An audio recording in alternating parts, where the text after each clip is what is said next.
I'd like to comment something about universals for the benefit of all of you, as I've tried to do on almost every paper, is to pick something out and say, this ought to be a kind of object lesson for you. There's nothing wrong with a quest for universals, so that's not what I'm attacking.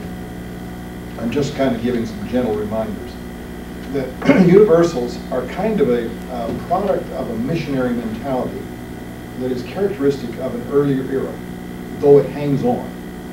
I really believe that one of the reasons that the notion of universals is extremely important to missionaries, people who have worked Christianity across cultures or interculturally, is that because we're so convinced of the universality of the Scripture and the universality of God's involvement with people, and we're convinced of the universality of truth from the Scripture. And we're convinced of this not experientially, we're convinced of this theologically and spiritually. You don't have to see it to believe it. You don't have to see that it works in every country. You just believe that it works in every country. And that conviction seems to feel better when you're working interculturally, if you can find something in that culture that is universal with your own.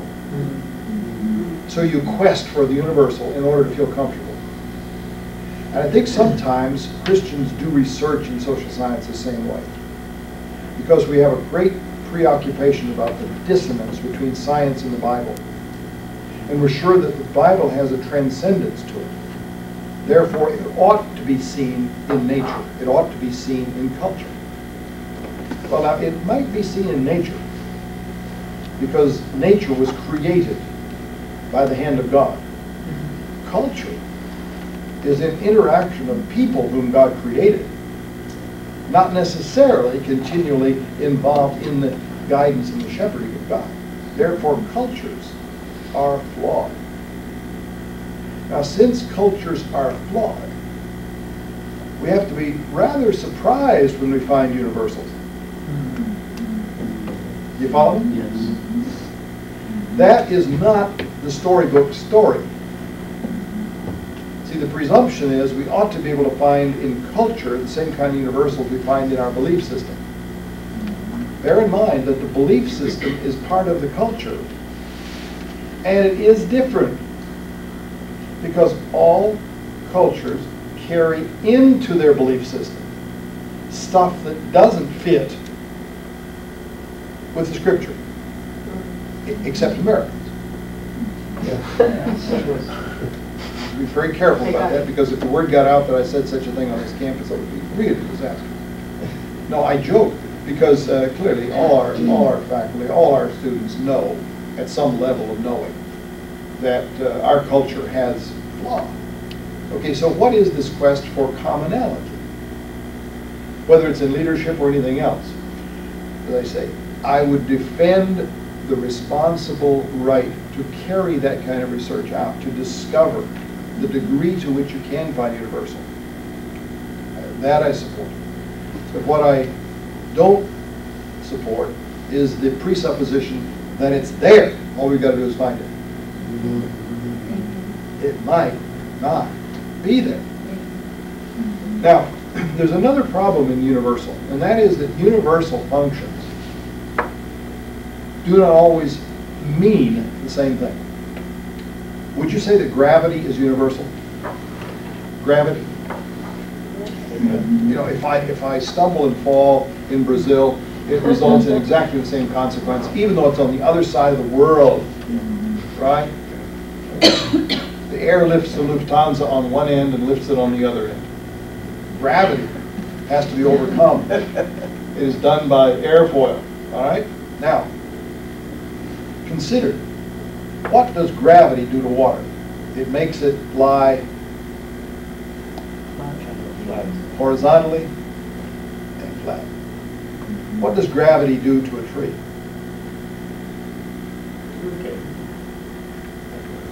Oh, it does a lot.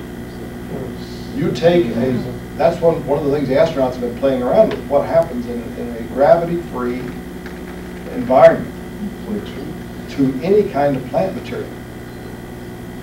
It does not grow upright. The uprightness of the tree is a product of the same gravity that produces the horizontality of water. Now, what's universal? Gravity.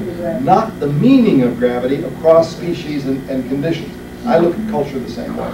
There may be underneath it all a cultural truth, but it probably doesn't show up the same in all cultures. Do you follow what I'm saying? Can I ask you something? Of course you can. So, but if in the researchers we find the same results, like for the following, in your example, that would mean that the meaning is the same. Not necessarily. That I could have some assurance. Not necessarily. You've got to look deeply into that, because my illustration is rather homely. The difference between what gravity does to water, which is a horizontal phenomenon, and what it does to trees, which is a vertical phenomenon. That's a homely illustration. And culture is more complicated than that. So simply because you've got things that stand upright and other things that lie flat, doesn't mean that gravity caused them all. So I think that's, let me show you an illustration of this that is really very, very basic. And it is becoming more aware among these who are pragmatically searching for the universal principles. What field do you suppose is most eagerly searching for universal cultural principles today? You mentioned it. What field is it? In social science, what field? Business. Business, management. One of the things that people have not taken into account in transporting business management models is the way that cheating works in various cultures. Cheating, cheating, doing things dishonestly. You know about cheating. If you just take the general phenomenon, and I'm saying this too fast and too quickly, we take an hour on this, it's a very interesting studies. Cheating doesn't work the same in every culture, but it's there. So accommodating cheating in one culture, you can accomplish by putting mild fences around certain kinds of behaviors. In other cultures, you have to put barbed wire and steel around those same functions. And, for example, they're really learning this in reference to Russia. Cheating in Russia is elaborate. I mean, it is phenomenally elaborate. And it's almost like suppressing rainfall. Wherever you suppress it here, it pops up somewhere else. It's all over the place. Now, that's not because Russians are basically more dishonest, which may be true, but I'm not saying that. But it is different. And it is different in China. And this is very hard for Westerners to figure out, even how it works. The closer you get to the value system of people, the more you see lack of universal. And the closer you get to spiritual truth or spiritual phenomena, the more you see truth working against non-truth. But let me tell you something. You have to respect the value system and especially the spiritual commitment system in every culture. If you don't, you're going to make all kinds of mistakes. There is a spiritual commitment system common in Japan. And if you don't respect it, you get nowhere in Japan. I would say the same thing for Indonesia. And I want to tell you one anecdote, and with this I'll close, and we're pretty well lined up with experience here. But this relates to this universals question. For 7 years, I was the campus coordinator from our end of the university of a project we were operating in a series of rural communities in Indonesia. Under the Ministry of Education of Indonesia, we were building a system for a countrywide adult education network, which was kind of far-fetched, but it kind of worked out. We were working with the Ministry of Education, which was full of a bunch of well-trained, social science backgrounded, fairly modernized Indonesians who were nonetheless a combination of Muslim and Spiritist. And my field coordinator for the project kept writing back about the frustrations he was having with planning. This planning doesn't work here. Now, knowing what I do about culture, I know that all culture is learned, therefore all culture can be relearned. The big problem is, how do you unlearn it? You can add layers over it, but it's very hard to take anything out of it. And what we were doing was laying layers over these researchers and administrators. And they were thoroughly westernized. They had an Indonesian core, and they had all these layers of Western education and experience. They were doing fine. But on planning, we got into something that my field coordinator didn't understand. He didn't understand numerology. And planning always involved numerology. How many days will it take to get that job done? How many, what day should we start this venture? So they do monthly planning, which is part of our protocol for the project. And he'd have these day-long monthly planning sessions with a team of about 12 people, all Indonesians, and himself. And polite, gentle, kind Indonesians, by the end of the day, everybody was agreeing about the plan. And he said, my staff man on the field said, every day we do that, I can just expect that the next morning my calendar will be full of individuals either sneaking into my office or making an appointment, depending on their style. All of them telling me the same thing. The plan won't quite work for me. That part of the plan, I can't do that. It's the wrong day. And he says, what's going on? And I said, numerology. So I called him and I talked to him about numerology, and he says, I don't know what to do about it. I said, I'll come out.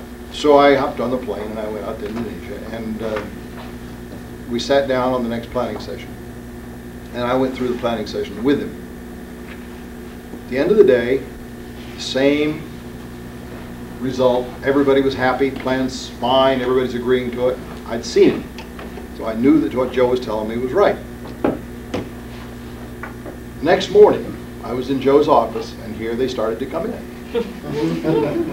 Joe had described it perfectly, so I knew exactly what we were dealing with. We were dealing with numerology. So I said to Joe, I said, I want you to ask your staff, everyone, to tell you the name of their numerologist.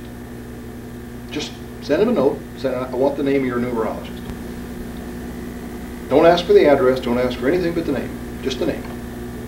They will probably respect that because maybe you're going to pray for them or something. This is going to be very positive. And they all responded. Out of that 12 people, there were only 2 people using the same numerologist. I said, Joe, you're going to make an investment. It's called a non-Western investment. And I explained it to him, and he said, I don't think we can do that. I said, oh, yes, we can do that. He says, but doesn't that go against your Christian